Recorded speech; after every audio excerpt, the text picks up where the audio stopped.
Hello बेटा, how are you? कैसे हो आप सब? होप सो आप अच्छे हैं। ठीक है। और वीडियो देख रहे हैं, अपनी पढ़ाई पर ध्यान दे रहे हैं, एंजॉय कर रहे होंगे जहाँ भी होंगे आप सब। ठीक है। तो हम स्टार्ट करते हैं आज का लेक्चर। लास्ट क्लास में हमने देखा था रदरफोर्ड मॉडल जो ड्रॉबैक था उसको सॉल्व करने के लिए काफ़ी सारे साइंटिस्ट आगे आए हुए थे। तो सबसे पहले जो आए थे वो थे मैक्सवेल। मैक्सवेल ने थ्योरी दी कि वेव थ्योरी दी उन्होंने। उन्होंने बोला कि जो पार्टिकल से जो लाइट है वो कैसे ट्रेवल करती है, वो वेव की फॉर्म में ट्रेवल करती है। उसके रिगार्डिंग उन्होंने जो वेव की कैरेक्टरिस्टिक्स थी, उसमें जो जो भी पॉइंट्स थे पूरे वेव की, जिन्होंने ज्योमेट्री समझाई थी वो समझाई उन्होंने। ठीक है। ये सब उन्होंने समझाया अपने वहाँ पे। और उसके बाद इलेक्ट्रो स्पेक्ट्रम भी उन्होंने बताया कि इलेक्ट्रो स्पेक्ट्रम होता है। जो वेव्स होती है उनकी अलग अलग वेवलेंथ, अलग अलग फ्रिक्वेंसी, अलग अलग एम्पलीट्यूड, सबकी वजह से हर वेव का नेचर अलग अलग होता है। तो उन्होंने जितनी भी वेव्स थी उन सबको छोटे छोटे रीजन्स में डिवाइड कर दिया, और हर एक रीजन को उन्होंने बताया कि ये रीजन का वेवलेंथ इतना होगा, ये रीजन का फ्रिक्वेंसी इतना होगा। ठीक है। यहाँ सब हमने पढ़ लिया था। तो ये जो प्लैंक्स मैक्सवेल थे, मैक्सवेल काफ़ी ज़्यादा सक्सेसफुल भी हुए। उन्होंने बहुत कुछ चीज़ें एक्सप्लेन भी कर दी जो न्यूटन्स कॉर्पस्कुलर जो थ्योरी थी वो एक्सप्लेन नहीं कर पाई थी, वो भी उन्होंने एक्सप्लेन कर दिया था। और एक्सप्लेन कैसे किया था उसी को देख लेते हैं हम यहाँ पे। तो हम यहाँ पे लिख लेते हैं again, the wave theory, the wave theory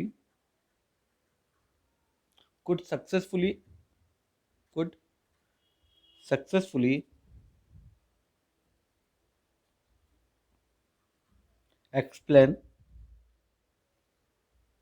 the following points. The following points. पहला क्या था? That is reflection. रिफ्लेक्शन के पीछे वेव कैसे काम करती है वो उन्होंने बताया। उन्होंने बताया कि इट इज रिफ्लेक्टिंग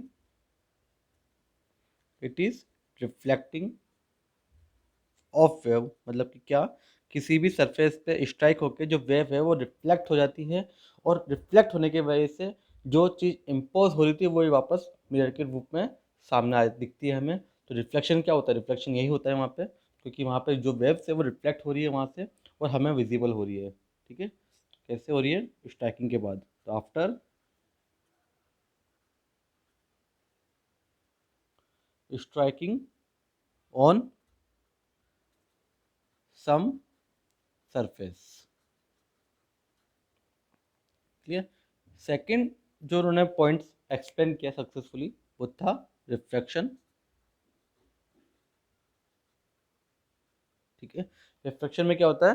उन्होंने बोला कि जो वेव्स है वो बैंड हो जाती है। ठीक है। और बैंड क्यों हो जाती है? क्योंकि जब वेव एक मीडियम से दूसरे मीडियम में पास होती है तो वेव जो है बैंड हो जाती है, और बैंड होने की वजह से रिफ्रैक्शन होता है वहाँ पे।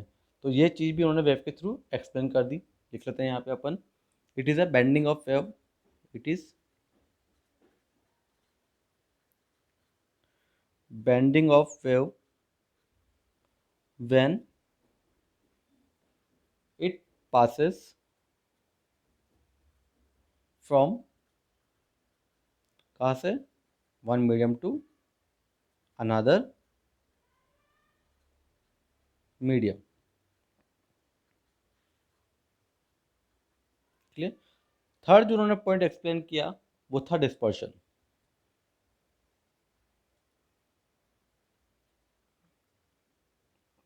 डिस्पर्शन क्या होता है?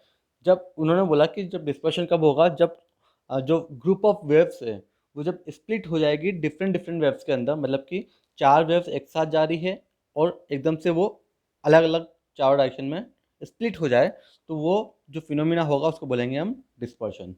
और डिस्पर्शन कैसे काम करता है वेव के साथ, वो उन्होंने वेव के थ्रू बता दिया कि वेव्स, जो ग्रुप ऑफ वेव्स होती है वो स्प्लिट हो जाती है डिफरेंट डिफरेंट वेव्स के अंदर, तो वहाँ पे डिस्पर्शन होता है। ठीक है। तो ये चीज़ न्यूटन से एक्सप्लेन नहीं कर पा रहे थे, जो इन्होंने एक्सप्लेन कर दी। It is splitting of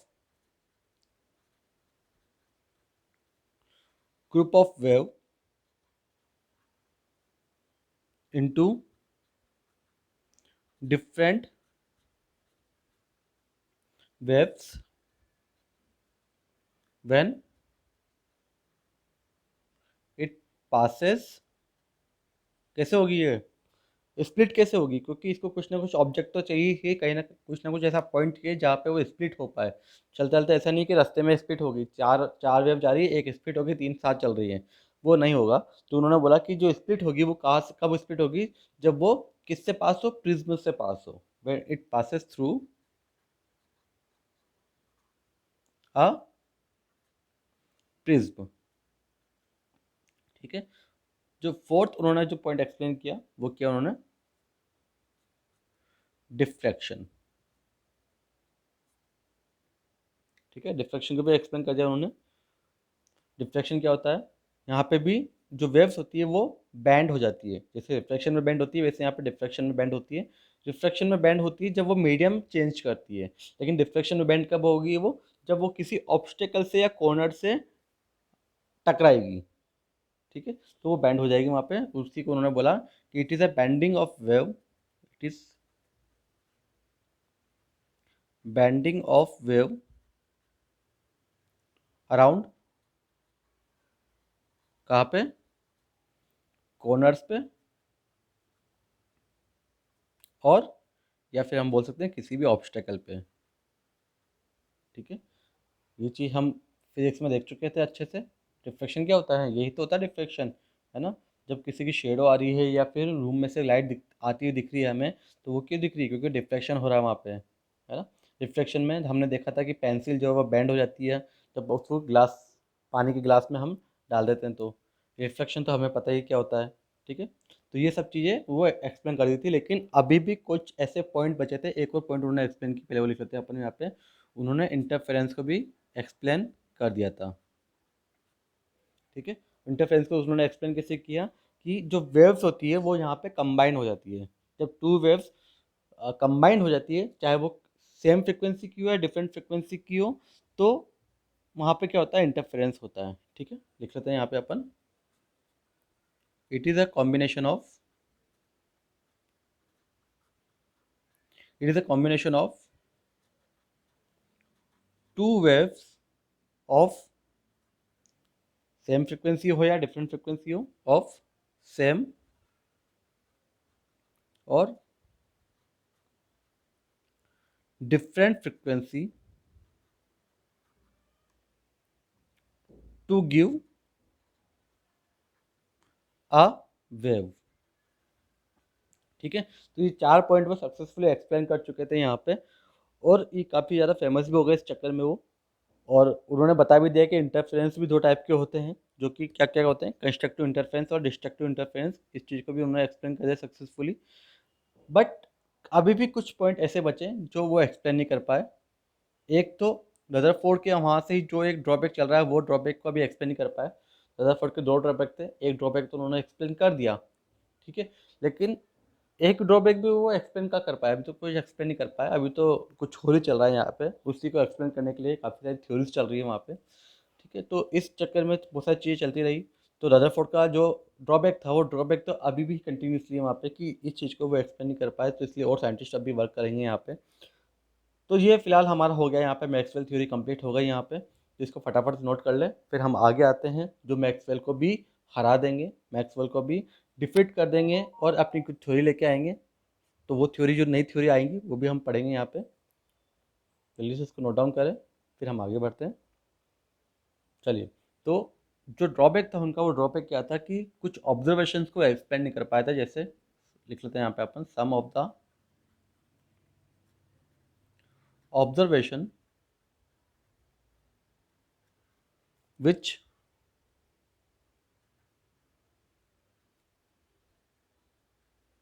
could not be explained are. कौन कौन सी ऑब्जर्वेशन को एक्सप्लेन कर पाए थे वो। ठीक है, चार ऑब्जर्वेशन थी उनकी मेनली तो, लेकिन हम डिटेल में पढ़ते हैं, दो ही ऑब्जर्वेशन को पढ़ते हैं, क्योंकि बाकी जो दो ऑब्जर्वेशन थे वो सिलेबस में नहीं है हमारी। तो मैं आपको मोटा मोटा आइडिया दे दूंगा कि वो चारों ऑब्जर्वेशन क्या क्या थी, लेकिन हम डिटेल में जो पढ़ेंगे वो दो ही चीज़ों को पढ़ेंगे अपन। तो पहला जो ऑब्जर्वेशन वो एक्सप्लेन कर पाया था वो था black body radiations. Black body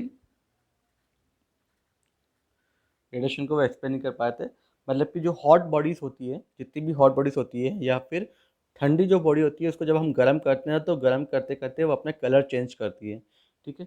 तो ये जो कलर चेंज हो रही है इसका पीछे रीजंस क्या है वो अपनी वेव थ्योरी के थ्रू एक्सप्लेन नहीं कर पाए, तो ये एक उनका ड्रॉबैक हो गया। सेकंड जो ऑब्जर्वेशन था वो था photo electric effect. Photo electric effect क्या होता है? फोटो इलेक्ट्रिक इफेक्ट मैं अगर अब लिखूँ यहाँ पे तो फोटो इलेक्ट्रिक इफेक्ट क्या होता है कि जब भी किसी सर्टन मेटल्स के ऊपर कुछ पर्टिकुलर वेवलेंथ की रेस स्ट्राइक करती है तो वो मेटल्स अपने इलेक्ट्रॉन्स को एमिट कर देता है। तो ऐसा क्यों होता है भाई? आप कह चुके हैं कि वेव नेचर का है, तो वेव में ऐसी क्या चीज़ है जो मेटल्स में से इलेक्ट्रॉन्स को एमिट करवा दे? तो ये भी चीज़ एक्सप्लेन नहीं कर पाए, ठीक है। तो मैं शॉर्ट में अगर यहाँ पे तो एक आधे लाइन में लिख दूँ इस चीज़ को तो आप समझ जाएंगे। दैट इज़ ये क्या होगा यहाँ पे, the nature of emission,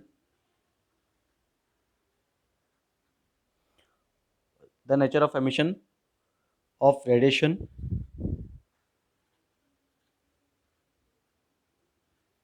from hot bodies, है ना। और फोटो इलेक्ट्रिक इफेक्ट क्या होगा? फोटो इलेक्ट्रिक इफेक्ट जैसे मैंने आपको बताया था, ejection of electrons, the ejection of electrons from metal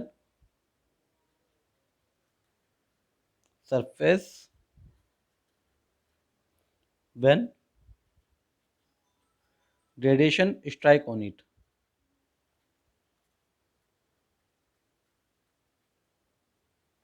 ठीक है।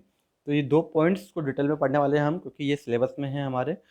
जो थर्ड और फोर्थ पॉइंट है वो सिलेबस में नहीं है, तो मैं उसको आपको थोड़ा सा आइडिया दे दूंगा कि क्या चीज़ होती है वो। तो थर्ड पॉइंट वो जो ऑब्जर्व हुआ लेकिन अपनी वेव थ्योरी के थ्रू वे एक्सप्लेन नहीं कर पाए, वो थर्ड पॉइंट था कि हर एक सॉलिड की डिफरेंट डिफरेंट हीट कैपेसिटी होती है, ठीक है। जब किसी भी बॉडीज को, सॉलिड को हम हीट करते हैं तो हर एक अपना अपना बिहेवियर शो करती है, ठीक है। तो वेरिएशन ऑफ टेम्परेचर के हिसाब से हो गया यहाँ पे कि फंक्शन ऑफ टेम्परेचर के हिसाब से हो गया यहाँ पे कि टेम्परेचर बढ़ाने पे हर एक सॉलिड की अपनी अपनी हीट कैपेसिटी होती है जो वेरी करती है। तो ऐसा क्यों होता है उस चीज़ को भी एक्सप्लेन नहीं कर पाए थे, है ना। तो ये पॉइंट मैं लिख देता हूँ यहाँ पे ताकि आप भी भूलें नहीं इस चीज़ को। द वेरिएशन ऑफ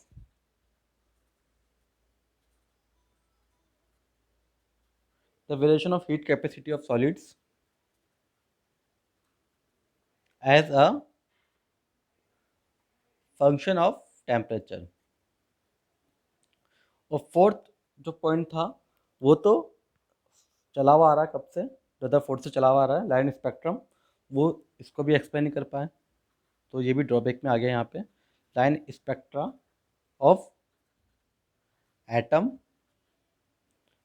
अगर अगर स्पेशल रेफरेंस में बात करें हम तो किसकी बात करें, हम हाइड्रोजन की बात करेंगे, ठीक है। तो यहाँ हाइड्रोजन के अंदर जो लाइन स्पेक्ट्रा होता है उसको वो अपनी वेब थ्योरी के थ्रू भी एक्सप्लेन नहीं कर पाए थे।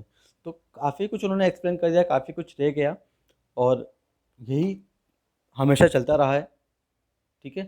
तो इसलिए डिस्कवरी नई नई होती रही है, क्योंकि कहीं ना कहीं कुछ चीज़ में ड्रॉबैक्स था, कहीं ना कहीं किसी चीज़ की रिक्वायरमेंट थी, तो वहाँ पे इसकी डिस्कवरी चलती रही, और डिस्कवरी के थ्रू जो वो चाहते थे वो तो ना हो गए, कुछ और चीज़ कभी कभी ऐसा भी हुआ है कि रदरफोर्ड के टाइम पे भी होता हुआ है, रदरफोर्ड एक्सरे के ऊपर काम कर रहे थे लेकिन वहाँ पे उन्होंने बिल्कुल कुछ और निकाल लिया, जैसे थॉमसन डिस्कार्ड हो गया, थॉमसन मॉडल। तो ऐसा भी कई बार होता है, यहाँ पे भी ऐसा कुछ हुआ, ठीक है। तो ये सब कुछ सॉल्व करने के लिए फाइनली प्लैंक्स आए, मैक्स प्लैंक आए, उन्होंने इससे ब्लैक बॉडी रेडिएशन तो सॉल्व कर दी। प्लैंक्स ने अपनी थ्योरी से ब्लैक बॉडी रेडिएशन तो सॉल्व कर दी। फोटो इलेक्ट्रिक इफेक्ट के लिए फिर न्यूटन्स आ गए, उन्होंने वहाँ पे एक्सप्लेन करा इस चीज़ को। तो इस टाइप से करते करते एक एक चीज़ सॉल्व होती गई, और फाइनली हम बोर्ड मॉडल तक पहुँच जाएंगे ऐसे करते करते, ठीक है। तो नेक्स्ट जो हमारा है टॉपिक वो है ब्लैक बॉडी रेडिएशन, ठीक है। तो ये सबसे पहले जिसने एक्सप्लेन किया वो कौन थे हमारे भाई, 1870s के अंदर आई थी हमारे पास मैक्सवेल की थ्योरी, है ना। और अराउंड 1900 के अंदर इन 1900 Max Planck give a concrete explanation. Give a concrete explanation. ठीक है, for phenomena of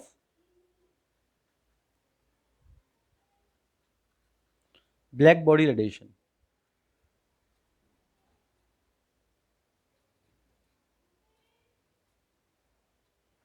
क्लियर। और ब्लैक बॉडी रेडिएशन क्या होती है, मैंने आपको बता दिया कि जब भी किसी बॉडी को हीट करते हैं अपन तो वहाँ से अलग अलग रेडिएशन एमिट होती रहती है, तो वो ब्लैक बॉडी उसको एक तरह से बोल लेते हैं अपन। और अगर हम इससे बात करें कि ब्लैक बॉडी क्यों बोला गया, क्योंकि उन्होंने एक बोला कि एक आइडियल बॉडी, एक बॉडी ऐसी भी होगी जो जितनी भी रेडिएशंस आ रही है उन सबको एब्जॉर्ब कर ले, और कुछ बॉडी ऐसी भी होगी जो जिसके अंदर जितनी भी रेडिएशंस है उन सबको एमिट कर दे। ठीक है, तो ऐसी जो बॉडी होगी सारी रेडिएशंस को एब्जॉर्ब कर ले और सारी रेडिएशंस को एमिट कर दे, उस बॉडी को बोलते हैं ideal body.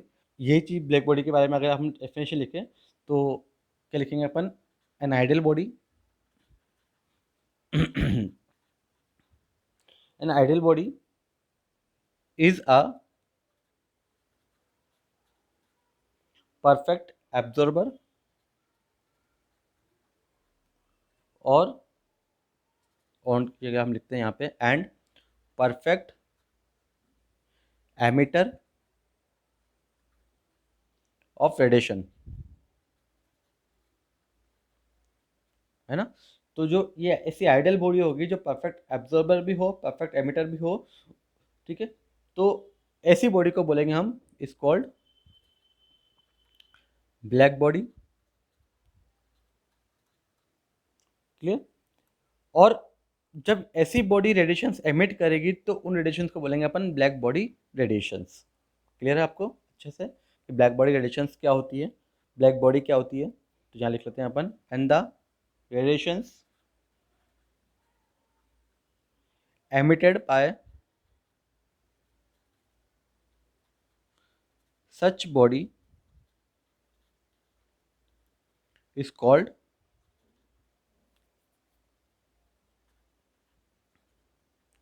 Black body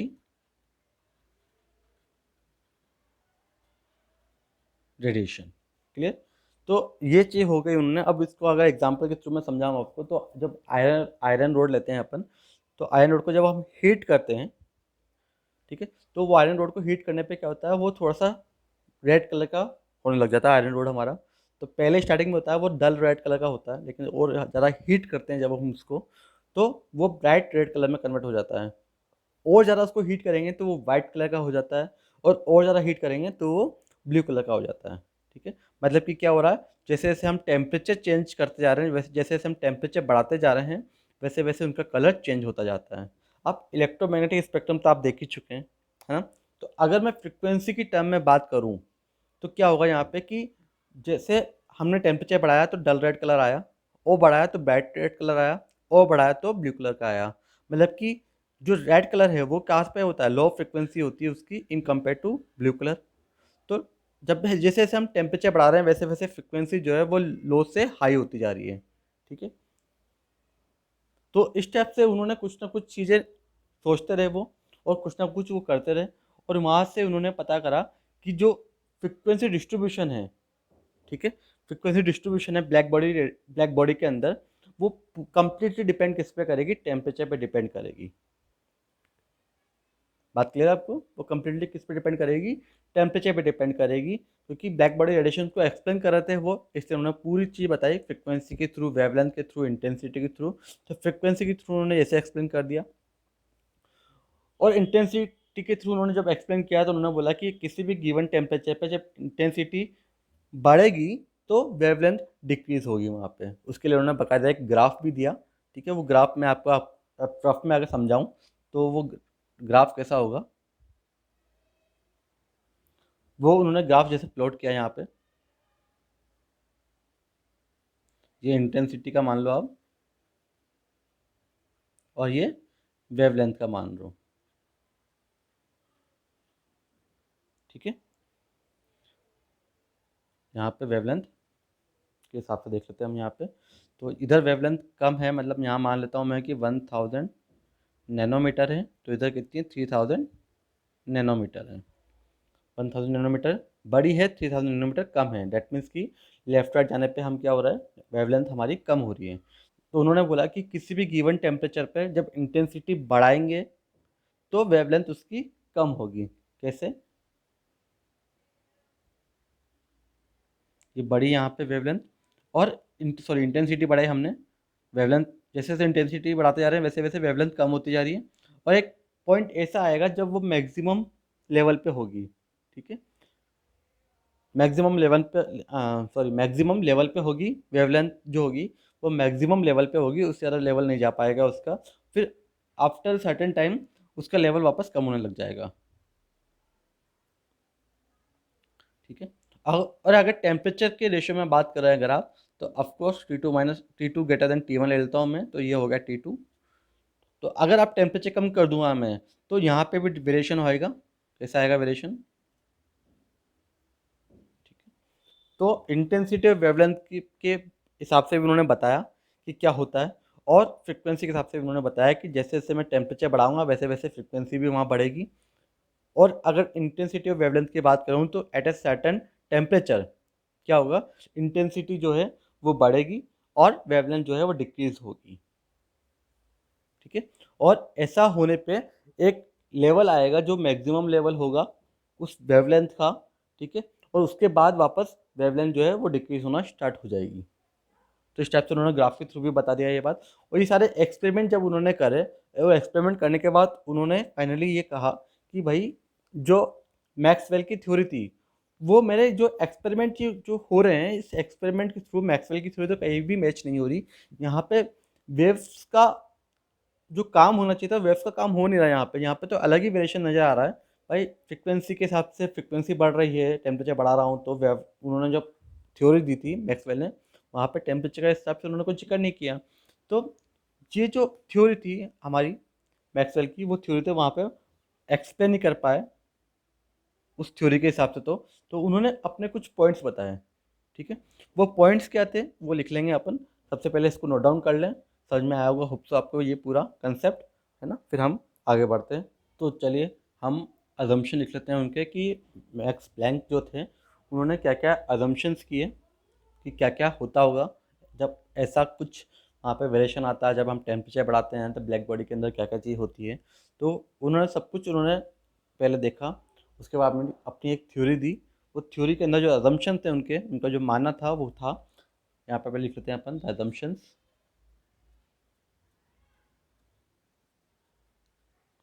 the assumptions of Planck's theory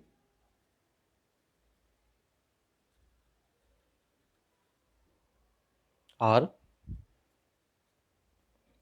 ठीक है। पहला जो अजम्पशन था वो था कि उन्होंने बोला कि जितनी भी रेडिएशन निकल रही है, हर एक रेडिएशन के अंदर एक डेफिनेट अमाउंट ऑफ एनर्जी ही है। ऐसा नहीं कि कंटिन्यूस एनर्जी है वहाँ पे, जो भी रेडिएशन निकल रही है उसमें कंटिन्यूस एनर्जी है, ऐसा नहीं। हर एक रेडिएशन के अंदर एक फिक्स अमाउंट ऑफ एनर्जी है, वो उतनी एनर्जी एमिट करेगी, उसके बाद दूसरी रेडिएशन आएगी, वो उतनी एनर्जी एमिट करेगी। तो इस टाइप से वहाँ पे जो एनर्जी है वो एमिट हो रही है वहाँ पे, कंटिन्यूस वे में कोई भी एनर्जी एमिट नहीं हो रही वहाँ पे। पहला assumption था उनका, ठीक है। तो वो लिख लेते हैं यहाँ पे कि ईच रेडिएशन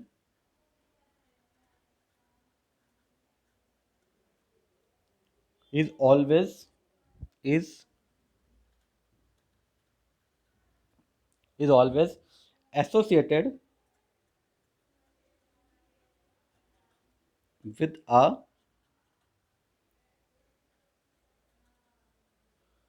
सर्टेन, या फिर मैं बोलूँ डेफिनेट अमाउंट ऑफ एनर्जी। और ये डेफिनेट अमाउंट ऑफ जो एनर्जी कैरी कर रहा है हर एक रेडिएशन, उसको उन्होंने बोला रेडिएंट एनर्जी इज कॉल्ड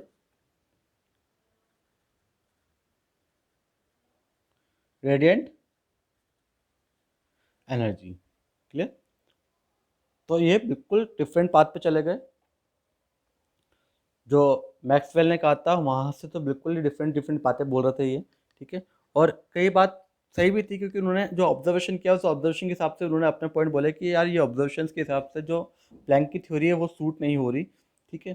तो उन्होंने अपने हिसाब से ऑब्जर्व किया और अपने एजम्पशन दिए उन्होंने। तो उन्होंने ऑब्जर्वेशन में यही कहा कि जो भी रेडिएशंस एमिट हो रही है उन हर एक रेडिएशन के अंदर एक डिफरेंट अमाउंट ऑफ एनर्जी है, ठीक है।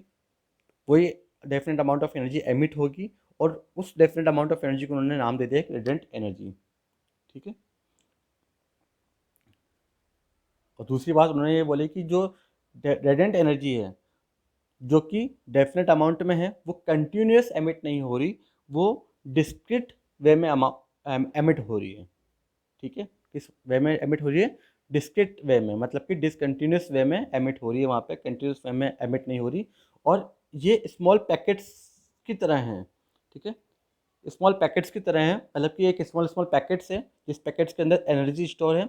ये पैकेट्स जा रहे हैं, ऐसा नहीं कि एक के पीछे एक सारी एनर्जी जा रही है, पैकेट्स जा रहे हैं, ठीक है। तो पैकेट्स की फॉर्म में एनर्जी है ये। लिख लेते हैं यहाँ पे अपन,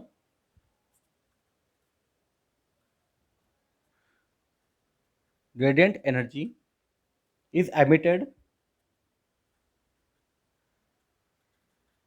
ग्रेडियंट एनर्जी इज एमिटेड, दोनों हो सकती है, एमिट भी हो सकती है और एब्जॉर्ब भी हो सकती है। ब्लैक बॉडी की बात कर रहे हैं तो वहाँ पे दोनों चीज़ होती है, ठीक है। कैसे? डिसकंटिन्यूसली, ठीक है। और किस फॉर्म में? In the form of small packets, ठीक है। और स्मॉल पैकेट्स ऑफ एनर्जी को उन्होंने क्या बोला? Quanta,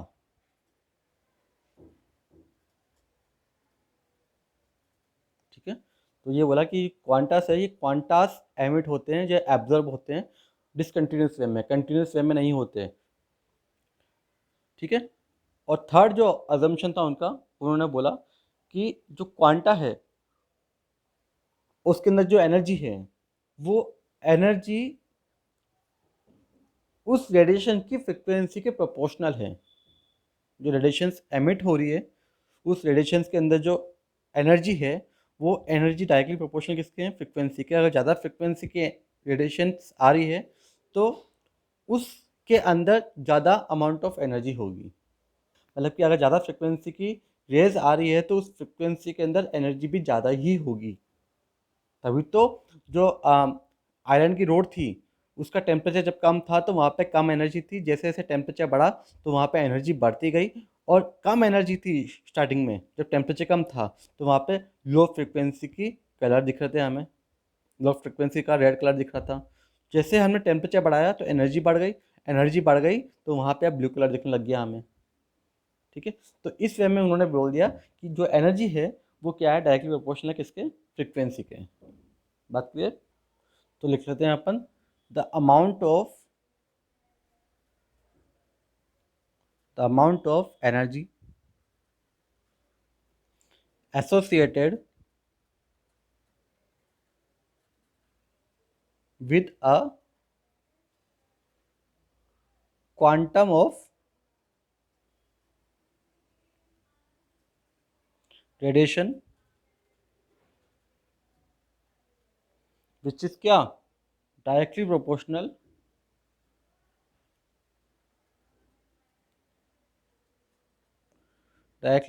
to the frequency of radiation, ठीक है। एग्जाम्पल के थ्रू आपको अच्छे समझ में आ गया होगा। Frequency of radiation, that means कि उन्होंने क्या बोला कि ई जो है, एनर्जी जो है वो डायरेक्टली प्रोपोर्शनल है किसके? फ्रिक्वेंसी के, दैट इज नू के, ठीक है। और जब प्रोपोर्शनलिटी हटाते हैं अपन तो वहाँ पे एक कांस्टेंट आ जाता है हमेशा। तो यहाँ पे भी एक कांस्टेंट आ गया, तो मैं यहाँ लिख देता हूँ E equal to h mu, h nu. यहाँ पे एच क्या है? ये एक कांस्टेंट है जिसको हम बोलते हैं प्लैंक कांस्टेंट, जिसकी वैल्यू भी उन्होंने डिफाइन कर दी कि ये वैल्यू होगी इस कांस्टेंट की, ठीक है। और अगर प्रीवियस फॉर्मूले को यूज़ करूँ मैं यहाँ पे तो न्यू की जगह पे मैं सी बाय लैम्डा यूज़ कर सकता हूँ, है ना। तो एक और फॉर्मूला बन जाएगा हमारे पास यहाँ पे, E equal to h c by lambda. क्यों? क्योंकि क्या होता है? C equal to nu lambda होता है, तो वहाँ से हमने न्यू की वैल्यू ले ली, तो कितनी आएगी सी बाय लेमडा, तो मैंने न्यू की जगह पे सी बाय लेमडा पुट कर दिया। और 1/λ क्या होता है, वेव नंबर होता है, तो एक और फॉर्मूला बन जाएगा एच सी वेव नंबर। तो ये सारे फॉर्मूले बन जाते हैं इससे। दैट मीन्स कि हर एक एनर्जी जो है, उन्होंने कह दिया था कि एनर्जी जो है वो डायरेक्टली प्रोपोर्शनल किसके, फ्रीक्वेंसी ऑफ रेडिएशंस के। तो प्रोपोर्शनलिटी हटाई वहाँ पे, तो प्लैंक कांस्टेंट आ गया, उससे हमने बहुत सारे फॉर्मूले बना लिए यहाँ पे। ठीक है, तो आपसे जब भी एनर्जी पूछी जाएगी किसी भी रेडिएशंस की, तो हम ये वाले फॉर्मूलेज हमेशा यूज़ करने वाले हैं। और अब उन्होंने क्या बोला कि ये जो क्वांटास है, ये क्वांटास ही वहाँ पे एमिट होते हैं, एब्जॉर्ब होते हैं, और हर एक क्वांटा के अंदर एनर्जी कितनी होगी, इतनी एनर्जी होगी। अब क्वांटास ही जब एमिट होते हैं, एब्जॉर्ब होते हैं, तो या तो एक क्वांटा होगा, या दो क्वांटा होगा, या तीन क्वांटा होगा। मतलब कि क्या, कि ये इंटीग्रल मल्टीपल होंगे। जो एनर्जी एमिट होगी वो क्या होगी, वो हमेशा इंटीग्रल मल्टीपल होगी क्वांटा की, है ना। ऐसा तो नहीं ना कि एक बार एक क्वांटा हो गया फिर आधा क्वांटा हो गया। पैकेट्स तो बने हुए ही है, ये पैकेट्स एमिट हो रहे हैं, तो एक पैकेट गया, फिर दूसरा पैकेट गया, फिर तीसरा पैकेट गया। तो हमेशा या तो एक एनर्जी आएगी, ये एक पैकेट जाएगा, ये दो पैकेट जाएंगे, तीन पैकेट जाएंगे, तो हमेशा क्या होगा, इंटीग्रल मल्टीपल होगा यहाँ पे। क्लियर। तो फोर्थ पॉइंट लिख लेते हैं यहाँ पे हम, द एनर्जी एमिटेड और absorbed by body is always an integral multiple of quanta. ठीक है, मतलब कि एनर्जी क्या हो सकती है, या तो एच म्यू हो सकती है, या फिर 2h म्यू हो सकती है, या फिर 3h म्यू हो सकती है, या फिर 4h म्यू हो सकती है, या फिर NH म्यू हो सकती है। होल नंबर में रहेगी हमेशा। ठीक है, इंटीग्रल मल्टीपल का क्या हुआ, होल नंबर में रहेगी हमेशा, या तो एक क्वांटा, या दो क्वांटा, या तीन क्वांटा, या चार क्वांटा, ऐसे पता लगा सकते हैं हम। ठीक है, कोई डाउट नहीं है बेटा आपको, समझ में आ गया पूरा। ठीक है, और एक और पॉइंट उन्होंने बोला कि यहाँ पे हम वेव की बात कर रहे हैं, तो अगर मैं लाइट वाले वेव की बात करूँ, जो लाइट है, जो लाइट हम विजिबल लाइट है उसकी बात करूँगा मैं अगर, तो वहाँ पे इस क्वांटा की जगह पे एक नया वर्ड आ जाएगा, डेट इज फोटोन्स। फिर वहाँ पे फोटोन्स एमिट होते हैं, फोटोन्स एब्जॉर्ब होते हैं, अगर लाइट की बात कर रहा हूँ तो मैं। और अदरवाइज जो भी इलेक्ट्रोमैग्नेटिक स्पेक्ट्रम है, वहाँ पे जितनी भी वेव्स है उनकी मैं बात करूँगा तो क्वांटा की बात करूँगा, लेकिन इन केस ऑफ लाइट मैं किसकी बात करूँगा, फोटोन्स की बात करूँगा। तो बस टर्मिनोलॉजी की डिफरेंस है यहाँ पे, बाकी कोई डिफरेंस नहीं था यहाँ पे। क्लियर आपको, तो फटाफट नोट कर ले इसको, फिर हम इस पर क्वेश्चन करते हैं। तो चलिए बेटा क्वेश्चन करते हैं अपन, क्वेश्चन करेंगे तो ज़्यादा समझ में आएगा हमें, और ज़्यादा क्लियर होगी चीज़ें हमें, जो जो हमने पढ़ा। ठीक है, तो एक क्वेश्चन लेते हैं अपन। सबसे पहला क्वेश्चन हमारा, that is calculate and compare. दोनों करने हैं हमें, कैलकुलेट भी करना है, कंपेयर भी करना है। किसका, किसमें, the energies of two radiations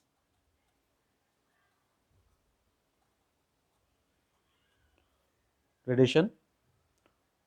पहली, जब वेवलेंथ आपको दे रखी है 300 नैनोमीटर, एंड सेकंड, जब आपको वेवलेंथ दे रखी है 900 नैनोमीटर। ठीक है, 9 की जगह हम 6 लेते हैं यहाँ पे, क्वेश्चन थोड़ा सा इजी हो जाएगा करना हमारे लिए। ठीक है, तो ये क्या है, 600 नैनोमीटर है। ठीक है, इससे क्वेश्चन की वैल्यू जो है ईजी हो जाएगी। मैं दोबारा लिख देता हूँ इसको, क्लियर नहीं हो रहा। ठीक है, सेकंड क्या है हमारा, जब पे वेवलेंथ दे रखी हो हमें 600 नैनोमीटर। ठीक है, तो ट्राई करें बेटा जल्दी से, है ना, स्क्रीन पॉज करें।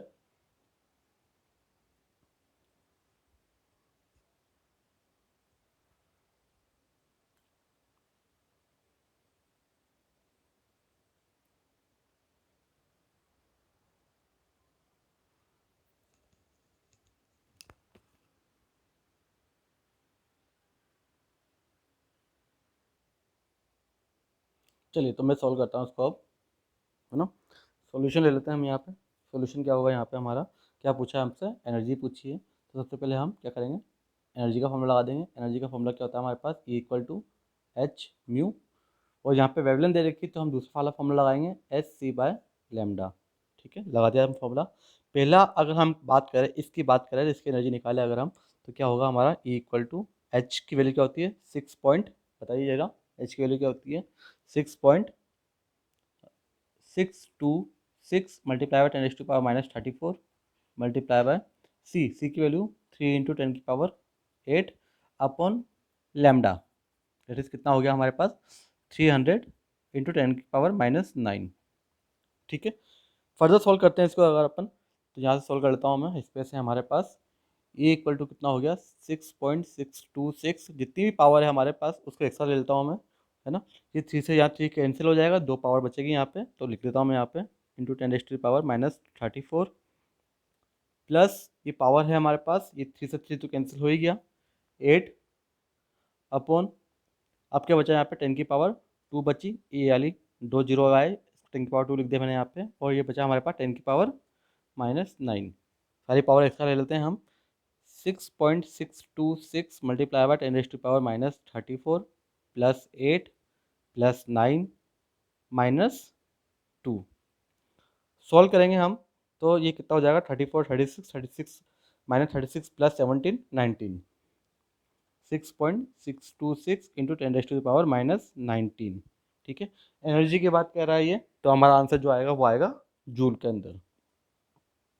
क्लियर, ये पहला हो गया हमारा पार्ट। सेकंड, अगर एनर्जी निकाले हम तो ई इक्वल टू अगेन वही फॉर्मूला लगाएंगे, h c by lambda, value put करते हैं हम, 6.626 multiply by 10⁻⁻34 multiply by 3 × 10⁻8 upon lambda कितना दे रखा है हमें, 600 नैनोमीटर। तो अब मैं डायरेक्टली लिख सकता हूँ यहाँ पर 6 × 10⁻2 मल्टीप्लाई 10⁻3 कितना देगा, नैनोमीटर है ना, -9। क्लियर यहाँ पे, इससे इसको काट दूंगा मैं यहाँ पे, तो कितना आएगा हमारे पास, इसको इससे कटा हमने तो 1.104 हो गया ये हमारे पास। ठीक है, तो क्या हुआ हमारे, उसको इससे मल्टीप्लाई किया मैंने, तो मेरे पास जो वैल्यू आएगी वो आएगी 3.312 3.312 मल्टीप्लाई बाय, पावर को ऐड करते हैं हम सारी, -34 -2 -36 -36 अगेन प्लस 17, कितना हो गया हमारे पास, अगेन कितना आएगा, सेम चीज़ आएगी, 10⁻⁻19 जूल। दोनों में कंपेयर करना है अब हमें, तो कंपेयर करें अगर हम, तो हम रेशियो ले लेते हैं, E1/E2 का रेशियो ले लेते हैं। E1 कितना था हमारे पास, 6.626 इंटू 10⁻⁻19, और E2 कितना है हमारे पास, 3.312 इंटू 10⁻⁻19। ये तो कट जाएगा, ये कितना हुआ, ये 2 टाइम्स हो रहा है, तो कितना हो, क्या कंपेरिजन हुआ कि E1 equal to 2E2। Clear, तो इस टाइप से क्वेश्चन करे जाते हैं, इस टाइप से क्वेश्चन आते हैं। जब भी हमसे एनर्जी पूछी जाएगी और लैम्डा फ्रिक्वेंसी दे रखी होगी, कुछ ना कुछ तो दे ही रखा होगा क्वेश्चन के अंदर, तो हमें डायरेक्टली ये फॉर्मूला लगा देना है।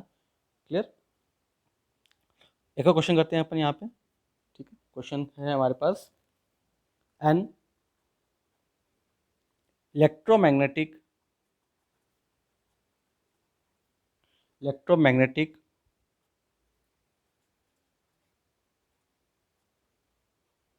रेडिएशन ऑफ, इसकी वेवलेंथ दे रखी है आपको 242 nanometre, it is just sufficient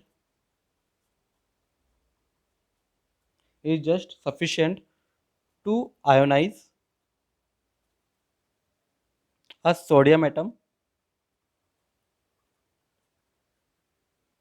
ठीक है, ये इसने स्टेटमेंट के थ्रू बता दिया। नाउ कैलकुलेट क्या करना है हमें, calculate the ionisation energy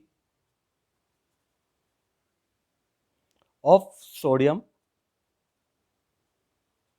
in kilo joule per mole. ठीक है, थोड़ा सा कंफ्यूज कर दिया यहाँ पे हमें कि सर यहाँ पे कौन सा फॉर्मूला लगा है, इस टाइप का तो कुछ आप बताया नहीं कभी आपने, फॉर्मूला कैसे लगाएंगे हम।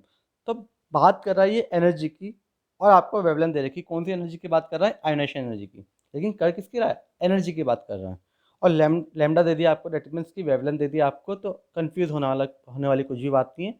हमें पता है कि एनर्जी और वेवलेंथ के लिए हमारे पास फॉर्मूला है, वो फॉर्मूला हमें लगा देना है ना। लगाना कैसे है कि ये बोल रहा है कि जो सॉल्यूशन देखते हैं हम, पहले आप नोट डाउन कर ले, जल्दी से ट्राई कर ले, स्क्रीन पॉज करें, फिर मैं ट्राई करता हूँ इसको। हो गया ट्राई, चलिए।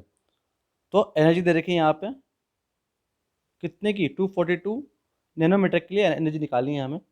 तो हम निकाल लेते हैं, हमारे पास फॉर्मूला है h c by lambda, value put करते हैं directly, 6.626 into 10⁻⁻34 multiply by 3 into 10⁻8 upon lambda 242 into 10⁻�9।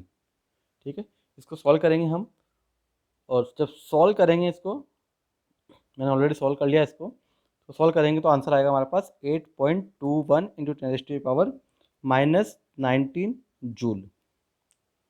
Answer हमारे पास आ चुका है, लेकिन इसने बोला है कि जो एनर्जी निकालेंगे आप, वो किस में निकलनी चाहिए, किलो जूल पर मोल में निकलनी चाहिए।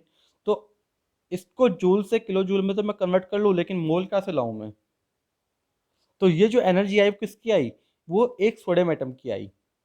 वो किसकी आई, एक सोडियम एटम की एनर्जी आई हमारे पास।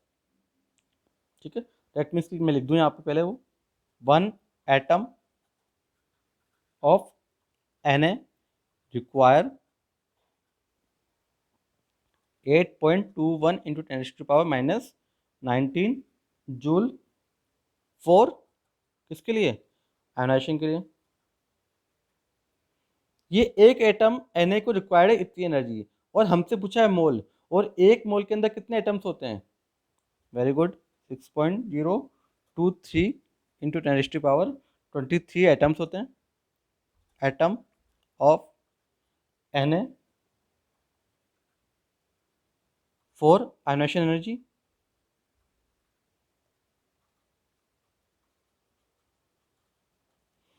तो एक एटम के लिए अगर इतनी एनर्जी रिक्वायर्ड है, तो इतने सारे एटम्स के लिए कितनी एनर्जी रिक्वायर्ड होगी, क्या करेंगे, सिंपली हम इतनी ये वैल्यू को इस वैल्यू से मल्टीप्लाई कर देंगे हम, तो हमारे पास जो आंसर आएगा वो आ जाएगा मोल्स के अंदर, मोल की एनर्जी आ जाएगी, लेकिन उसको फिर किलो जूल में कन्वर्ट करना पड़ेगा हमें। तो मैं थोड़ा सा इसको लिफ्ट अप कर देता हूँ पेज को। ठीक है, तो हम डायरेक्टली इसको क्या करते हैं, मल्टीप्लाई कर लेते हैं। ठीक है, क्या करेंगे, 8.21 इंटू 10⁻⁻19 जूल तो लिखने की जरूरत ही नहीं है, मल्टीप्लाई बाय 6.023 मल्टीप्लाई बाय 10⁻23। ठीक है, जब आप इसको कैलकुलेट करोगे तो आपका आंसर आएगा 49.45 इंटू 10⁻⁴ जूल। नाउ ये क्या है, इसको क्या लिख सकता हूँ मैं, इस वैल्यू को जूल पर मोल, बट हमें चाहिए किलो जूल के अंदर। तो हम इसको क्या करेंगे, इस वैल्यू को 10⁻3 से किलो जूल के अंदर कन्वर्ट कर देंगे इसको हम। ठीक है, तो जब इसको कैलकुलेट करेंगे अपन किलो जूल के अंदर, तो हमारे पास जो वैल्यू आ जाएगी वो आ जाएगी, क्या करेंगे हम 1000 से डिवाइड कर देंगे ना इसको हम, तो 1000 से डिवाइड करेंगे तो क्या होएगा हमारे पास 49.4 इंटू 10⁻1 बचेगा किलो जूल पर मोल। मैं 10⁻3 से डिवाइड किया तो यहाँ पे 10⁻1 बची, वही लिख दिया मैंने यहाँ पे। और चाहो तो मैं इसको क्या लिख सकता हूँ, 494। ठीक है, यह पॉइंट में यहाँ पे 5 है, तो यहाँ पे 0.5 आ जाएगा, मल्टीप्लाई बाय, सॉरी मल्टीप्लाई नहीं आएगा, सॉरी, क्या आंसर आएगा हमारे पास 494.5 kilo joule per mole. This will be the your final answer. ठीक है, तो कभी कभी हो सकता है कि क्वेश्चन देख के आपको समझ में नहीं आया कि करना क्या है यहाँ पे, लेकिन अगर ध्यान रखेंगे आप, प्रैक्टिस करेंगे, तो आपको समझ में आ जाएगा कि करना क्या है। सिंपली यहाँ पे आपसे एनर्जी पूछी थी, वेवलेंथ दे रखी है हमें यहाँ पे, इरेस्पेक्टिव की एनर्जी कौन सी निकालनी है हमें, बस हमें पता होना चाहिए कि क्या क्वेश्चन में दे रखा है इसने, एनर्जी पूछी है, वेवलेंथ दे रखी है, डेट मीन्स कि हमें ये फॉर्मूला लगाना है। जब एक बार फॉर्मूला आ जाएगा तो थोड़ी सी सिली मिस्टेक से अगर बच जाए हम, तो हमारे पास फाइनल आंसर यहाँ पे आ जाएगा। क्लियर बेटा, चलिए नोट डाउन करें इसको जल्दी से। एक लास्ट क्वेश्चन कर लेते हैं अपन, उसके बाद चैप्टर एंड करते हैं, हम आज का लेक्चर एंड करते हैं, सॉरी। चलिए तो सेकंड क्वेश्चन देखते हैं अपन। थर्ड क्वेश्चन जो हमारा ये है लास्ट क्वेश्चन आज के वीडियो का। अच्छा क्वेश्चन देखते हैं हम यहाँ पे। क्वेश्चन है हमारा, अ bulb emit light of wavelength, कितनी देखिए आपको 4500 आर्मस्ट्रॉन्ग, ये आपको वेवलेंथ दे दी। नाउ बोला इसने कि जो बल्ब है वो कितने वाट का है। The bulb is rated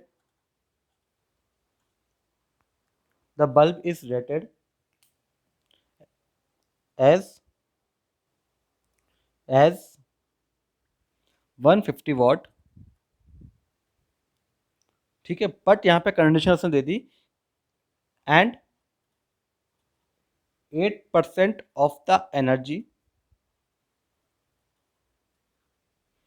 is emitted as light. Clear. Now क्या निकालना है हमें, how many photons are emitted by the bulb per second, this will be the your question। ठीक, घबराना नहीं है, सोचना है आराम से, ट्राई करें जल्दी से, ठीक है। 2 मिनट सोचें कैसे करेंगे, उसके बाद ट्राई करें, स्क्रीन पॉज करें फटाफट और सोल्व करना स्टार्ट कर दें। हो गया सोल्व। चलिए सॉल्व करते हैं इसको अपन।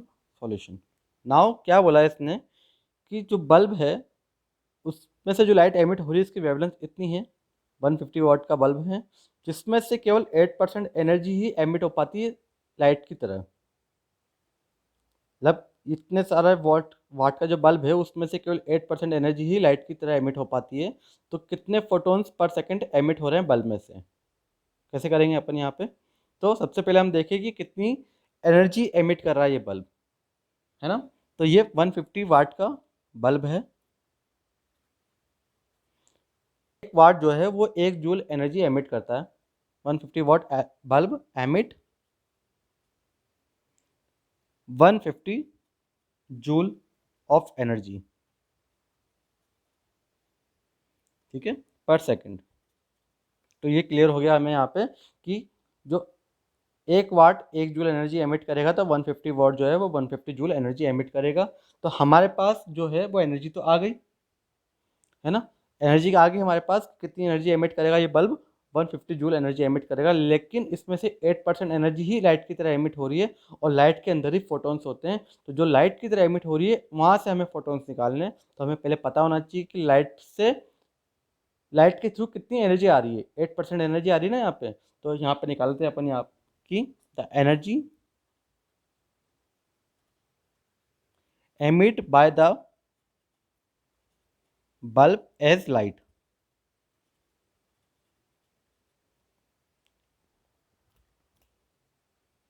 ठीक है, तो कितनी एनर्जी, 8% एनर्जी दे रहा है। तो क्या निकाल सकते हैं हम यहाँ पे, 150 मल्टीप्लाई बाय 8/100। सॉल्व करेंगे इसको हम, तो हमारे पास जो आंसर आएगा वो आएगा 12 जूल। तो 150 जूल एनर्जी एमिट करने वाला बल्ब केवल 12 जूल एनर्जी ही एमिट कर पा रहा है एज ए लाइट। अब ये एनर्जी हमारे पास आ गई, तो इस एनर्जी से हमें फोटोन्स निकालने, मतलब कि क्या निकालना है हमें, एन की वैल्यू निकालनी है।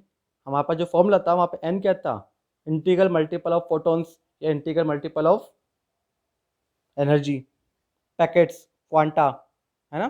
तो हमें क्या निकालना है, एन निकालना है, ठीक है। तो हम मान लेते हैं यहाँ पे कि let the bulb emit n photons per second. Clear. तो फॉर्मूला लगा देते हैं हम, E equal to n h mu, या फिर यहाँ फॉर्मूला लग जाएगा हमारे पास n h c by lambda. ठीक है, फॉर्मूला लगाया हमने, वैल्यू पुट करेंगे हम। E की वैल्यू कितनी है हमारे पास 12, एन निकालना है हमें, एच की वैल्यू हमें पता है 6.626 इंटू 10⁻⁻34 मल्टीप्लाई सी की वैल्यू 3 इंटू 10⁸8 अपॉन में चला जाएगा आपके पास लेमडा। लेमडा कितना दे रखा है आपको 4500 आर्मस्ट्रॉन्ग, मतलब कि 4500 इंटू 10⁻⁻10। ठीक है, सॉल्व करेंगे इसको हम तो एन की जो वैल्यू आएगी हमारे पास वो आएगी 2.715 इंटू 10⁻19। इतने फोटोन, इतने सारे फोटोन्स एमिट हो जाएंगे 12 जूल एनर्जी एमिट करने वाले बल्ब से। क्लियर? तो क्वेश्चंस जितनी प्रैक्टिस होगी उतने क्वेश्चंस हम कर पाएंगे, उतने ही क्वेश्चंस हमें इजी लगेंगे। देखने में एक बार टफ लगेंगे, लेकिन जैसे जैसे प्रैक्टिस बढ़ती जाएगी हमारा थिंकिंग लेवल इंक्रीज होता जाएगा और हम अच्छे अच्छे लेवल के क्वेश्चंस भी करते जाएंगे। चलो क्लास, मिलते हैं नेक्स्ट लेक्चर में हम। Till then bye bye and take care.